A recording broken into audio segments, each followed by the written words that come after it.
Assalamualaikum warahmatullahi wabarakatuh. Waalaikumsalam warahmatullahi wabarakatuh. Bismillahirrahmanirrahim. Alhamdulillahirabbil alamin wa bihi nasta'inu ala umuri dunya. Wassalatu wassalamu ala asyrofil mursalin wa ala alihi wasallam. Bapak Ibu, kita kembali lagi bersama kami dalam program podcast Suara Dakwah Ipari Kementerian Agama Kabupaten Sidoarjo. Berkhidmat untuk umat. Alhamdulillah, pada pagi hari ini saya Ahmad Zaini ditemani oleh Bapak Masrukin SAG MH. Pada kesempatan yang baik ini kita akan membahas tentang pertanggungjawaban di akhirat, karena kita sebagai manusia itu memang belum terasa, belum tahu pertanggungjawaban di akhirat. Nah, karena kita belum waktunya, tapi kita perlu tahu apa pertanggungjawaban di akhirat nanti. Nah, ini nanti akan dijelaskan oleh Bapak Ustadz Masrukin kepada Bapak Ustadz Masrukin SAG MH. Nah, monggo dipersilakan. Terima kasih Pak Zaini. Pemirsa Cinta Podcast Suara Dakwah Ipari Kementerian Sidoarjo. Alhamdulillah pada sesi kali ini saya diberi kesempatan untuk memberikan sedikit sharing ilmu seperti disampaikan oleh Pak Zaini tadi, bahwa hari ini kita akan membahas tentang pertanggungjawaban di akhirat. Pemirsa rahimakumullah, kita hidup di dunia ini hanya sementara, temporer, tidak selamanya. Dan hidup di dunia ini tidak hanya sekedar mencari apa yang kita maui. Artinya apa? Bahwa kita di samping buat apa saja, berpikir apa saja, bertindak apa saja, terserah. Tapi ingat bahwa semua yang kita lakukan selama hidup di dunia ini itu nanti di akhirat pasti akan dimintai pertanggungjawaban.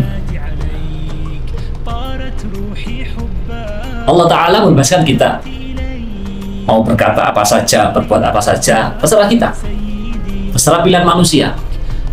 Tapi ingat bahwa setiap ucapan, setiap perbuatan, setiap pikiran yang kita lontarkan, yang kita ucapkan, yang kita lakukan, itu nanti akan dimintai pertanggungjawaban.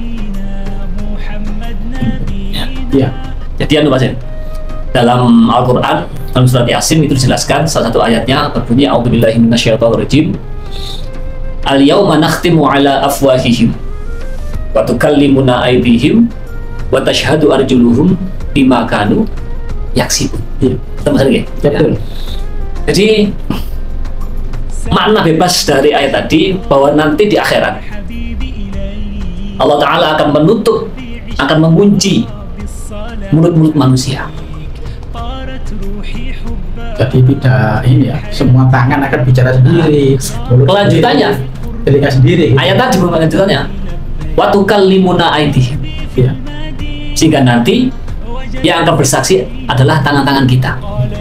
Untuk apa saja tangan kita selama hidup ini digunakan, untuk apa saja? Apakah untuk menulis, untuk mencuri, untuk memukul, untuk apa saja nanti akan dimintai pertanggungjawaban. Wa tashhadu arjuluhum bima kanu yaksibun.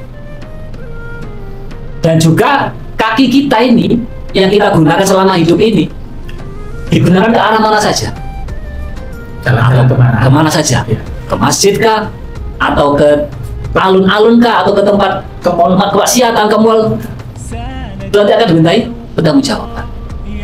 Semuanya akan bersaksi, termasuk telinga kita, mata kita, hidung kita, semuanya akan bersaksi. Setelah seluruh anggota tubuh kita bersaksi, baru oleh Allah dibuka mulut kita.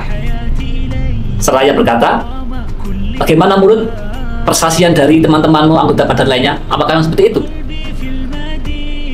Jadi semua yang kita lakukan di dunia ini nanti akan dimintai pertanggungjawaban. Dan itu pasti. Jadi karenanya Allah tidak melarang, Allah tidak membatasi, tapi Allah memberikan rambu-rambu. rambu-rambu mana yang boleh dilakukan dan mana yang tidak boleh dilakukan. Dan rambu-rambu itulah yang akan menjadi penyelamat kita selama hidup di dunia. Dan juga perlu kita ketahui, Rasulullah SAW pernah bersabda, ad-dunya mazra'atul akhir. Dunia ini adalah tempat kita untuk menanam, berbuat kebaikan. Berbuat kebaikan apa saja sesuai dengan perintah Allah di Al-Quran dan juga dicontohkan oleh Rasulullah. Itu yang kita tiru, yang kita lakukan agar kita memperoleh keselamatan. Nah, kalau kita meskipun Allah memberikan kebebasan, tapi kita melanggar rambu-rambu Allah, ya nanti kita akan mendapatkan akibatnya. Itu Pak Sen. Iya. Jadi artinya kita sebagai manusia itu terserah kita berbuat apa saja, tapi semuanya ada konsekuensinya. Betul, ada konsekuensinya. Saya ingat lagunya Rhoma Irama, hai berbuatlah apa yang kau suka, tapi ingat semua itu ada balasannya. Artinya Betul. kita itu bebas melakukan apa saja, tapi semuanya ada balasannya. Jadi baik atau buruk itu semua ada balasannya.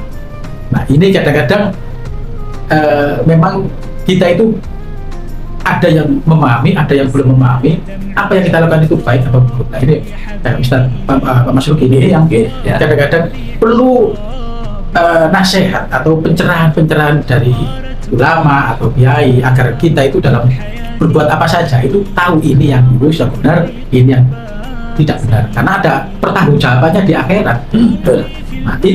Nah ini bagaimana caranya orang-orang ini bisa memahami jalan yang lurus dan jalan yang benar dan jalan yang tidak benar ini. Nah ini bagaimana Pak Masuk ini? Kembali lagi di al-ulama'u warathatul anbiya wal mursalin. Kita tidak akan mungkin bisa belajar langsung kepada Nabi Muhammad. Iya. Apalagi kita langsung belajar pada Al-Quran. Kita bukan seorang mufasir, ya. Iya. Yang kita itu ya Nabi Muhammad melalui hadis-hadisnya, melalui sabda-sabda beliau, melalui uswah beliau, cara beliau berbuat, melihat, berucap, itu sudah ada dalam hadis. Dan itu hanya bisa kita ketahui, bisa kita pahami melalui kajian-kajian keilmuan keagamaan. Ya ini yang penting kajian. Salah satunya tadi kita ikut pengajian. Dan alhamdulillah di Indonesia ini ya banyak ulama-ulama kiai-kiainya ya juga alumni pesantren. Jadi tidak sembarang kita pilih ustadz melalui media sosial. Ustadz ini mumpung lagi viral, kita ikuti. Padahal kalau kita lihat jejak rekam pendidikan keagamaannya, itu yang tidak berlutut sanadnya. Oleh karenanya ya bolehlah kita mencari ustadz kalau memang kita tidak bisa bertemu dengan beliau secara langsung dengan cara musyahadah langsung, kita ketemu langsung, ya bisa kita lihat itu beliau seperti Gus Bahar juga sudah sangat mendunia. Bahkan kemarin ketika peringatan Maulid Nabi kemarin itu, mohon maaf, salah satu kelompok Islam yang ada di Amerika Serikat itu mengundang beliau menjadi narasumber untuk mengisi peringatan Maulid Nabi di Amerika Serikat melalui Zoom. Ya. Jadi memang kita sudah apa ya, tidak usah khawatir tentang stok ulama di Indonesia ini. Semuanya sudah tersedia. Mau ulama yang ahli fikih ada Gus Bahar, ada yang ahli sejarah Gus Muwafiq, ada juga Gus Reza, Gus Kausa, itu banyak itu yang harus kita ikuti. Apalagi yang viral teman dari Gus Ikdam. Ya. Itu kan juga bisa kita terima karena wejangan-wejangan yang beliau sampaikan itu dengan bahasa yang ringan dan mudah dicerna oleh masyarakat awam, terutama anak-anak muda. Betul. Ada juga Habib Ja'far. Ya. Itu juga enak kalau beliau menyampaikan sesuatu dengan cara yang sopan santun, lembut, dengan bahasa yang kata-kata yang ringan. Jadi itu makanya itu yang kita tunjukkan agar orang yang mau berbuat ini bisa tahu, oh ini yang benar, ini yang tidak benar. Karena tadi disampaikan oleh Pak Ustadz itu ada pertanggungjawabannya akhirat itu. Semuanya bertanggung jawab sendiri, tangan, kaki, semuanya. Nah ini agar semuanya ini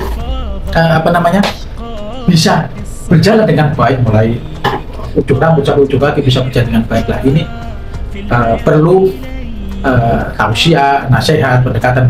Iya. Jadi kalau memang kita belum punya banyak waktu untuk mendatangi kajian-kajian keilmuan keagamaan, ya bisa kita lihat melalui media sosial. Terus kita pilih channel-channel yang bisa dipertanggungjawabkan. Iya, dan sekarang itu kan banyak ustadz artis yang viral itu dan digandrungi oleh anak-anak muda. karena kegantengannya atau apa itu. Nah ini bagaimana supaya anak-anak muda ini, walaupun ustadz atau kiai-kiai kita yang belum viral ini, anak-anak muda atau remaja ini bisa mengikuti ulama-ulama kita daripada mengikuti yang di YouTube yang tidak jelas sanadnya atau tidak jelas kualitas keilmuannya. Ini sulit untuk menggiring anak-anak ini. Nah ini jadi ya, karena zaman kita tahun sekitar 90-an, tahun 2000-an, yang awal 2000 itu kita masih belum marak dengan adanya media sosial. Nah saat ini otomatis ya para ulama-ulama muda juga harus menggunakan media sosial dalam berdakwah. Apalagi muncul framing ya, tugas-tugas kita ini untuk memviralkan beliau-beliau. Banyak, soalnya sekali sudah kalau kita mau mencari pengajian terbaru Gus Baha, pengajian terbaru Gus Kawan, itu pasti ada di media, itu pasti ada. Tergantung bagaimana kita membagi link itu kepada anak-anak muda. Kalau memang anak mudanya itu maunya yang melalui media sosial, nah itu harus ada yang menarik di dalam misalnya konten dakwah itu dari ulama-ulama kita, itu harus ada yang menarik, yang bisa menimbulkan kesan menarik dulu. Ketika kesan menarik itu kan bisa diikuti.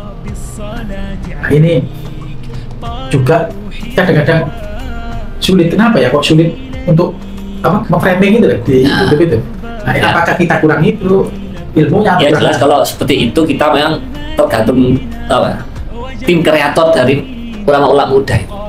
Karena menurut saya kalau di Sidoarjo, level Sidoarjo ya, itu yang baru saya ketahui itu ada ulama muda dari Desa Jatikalangkrian. Itu setiap kali beliau ngaji, itu mesti beliau live YouTube kan pengajiannya. Nah itu perlu. Sehingga begitu selesai pengajian, dia pulang, dia edit lagi sendiri videonya itu, sehingga diviralkan. Jadi kita dakwah kan sesuai dengan yang dakwah kan juga harus sesuai dengan zamannya. Kalau dulu pakai sistem monolog, kemudian sistem dialog. Sekarang pakai sistem seperti Ustadz siapa itu? Yang YouTube itu juga sekarang pakai bagi-bagi duit, bagi-bagi uang. Jadi itu Kusidam dan juga Gus Miftah, Anwar Zahid, itu kan juga bagi-bagi uang. Jadi meskipun ya kita berdakwah di media sosial juga harus tidak menghilangkan adab kesopanan. Ada tata caranya, ada santunnya kita berdakwah. Yang namanya manusia kan juga itu kan, kadang ya situ yang Gus. Kadang kebaikannya muncul, kadang kejelekannya juga muncul. Nah, bagaimana posisi kebaikannya itu lebih tinggi rata-ratanya, persentase daripada kejelekannya. Jelas kalau manusia itu nggak mungkin nggak ada kejelekannya, sehingga harus balance. Atau paling tidak kebaikannya lebih tinggi, lebih banyak daripada keburukannya. Begitu Mas. Ya, terima kasih Pak Ustadz Masruhin. Saya bisa mengambil kesimpulan bahwa kita harus senantiasa berbuat kebaikan dalam kehidupan sehari-hari. Terima kasih. Mudah-mudahan apa yang disampaikan oleh Bapak Ustadz Masruhin MAG, SAG MAI ini dapat bermanfaat baik sama-sama. Terima kasih. Sebelum saya akhiri, Pak Masruhin, ini jangan lupa subscribe, like, comment, and share channel YouTube Ipari Sidoarjo. Akhiron, wallahul muwaffiq. Wassalamualaikum warahmatullahi wabarakatuh. Waalaikumsalam warahmatullahi wabarakatuh.